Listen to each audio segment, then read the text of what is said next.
جب بھی گئی ہے تو گولڈ میڈل لے کے آئی ہے ایکسرسائز میں کر.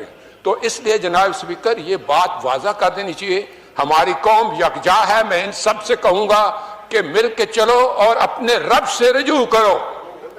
اے رب کعبہ ہم تیرے آگے درخواست کرتے ہیں اس ملک کی حفاظت فرمانا جو تو نے ہمیں عطا کیا ہے, اور یہ نبی صلی اللہ علیہ وسلم کی دعاؤں کا ہے. آپ نے قائد اعظم کو انگلینڈ میں ملاقات کی, خواب میں آئے اور ان کو کہا کہ جاؤ واپس اور جا کے پاکستان کا معاملہ حل کرو.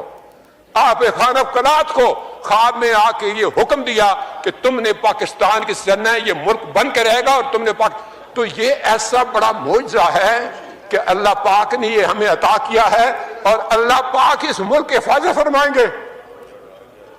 دنیا میں جہاں بھی دیکھیں شاید ہماری کمی ہے, ہم مجبور ہیں, ہم گناہگار ہیں, لیکن رب کعبہ ہم تیرے حبیب کے امتی ہیں. خدا کا واسطہ ہم سے رحم کا مولا فرما.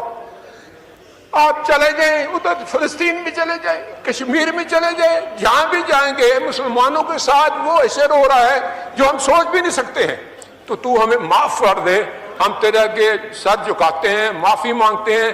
نہیں, اس میں دو رائے نہیں ہے مولا کہ ہم بڑے گناہگار ہیں, لیکن تیری رحمت بہت وسیع ہے. تو رحمت کا ایک ذرہ بھی بھیجے گا ہماری طرف تو انشاءاللہ ہماری کامیابی ہوگی. اور دعا کرتے ہیں رب کعبہ کہ اس ملک کی حفاظت فرما اور ہمیں دشمنوں پر جو ہے وہ فقیت عطا فرما اور ہمیں ان کو سرنگوں کرنے کی طاقت عطا فرما. میں دعا گو ہوں آرم فورسز کے لیے, پاکستانیوں کے لیے کہ اللہ پاک ہم سب کی حفاظت فرمائے اور ہمیں آپس میں جوڑ کے رکھے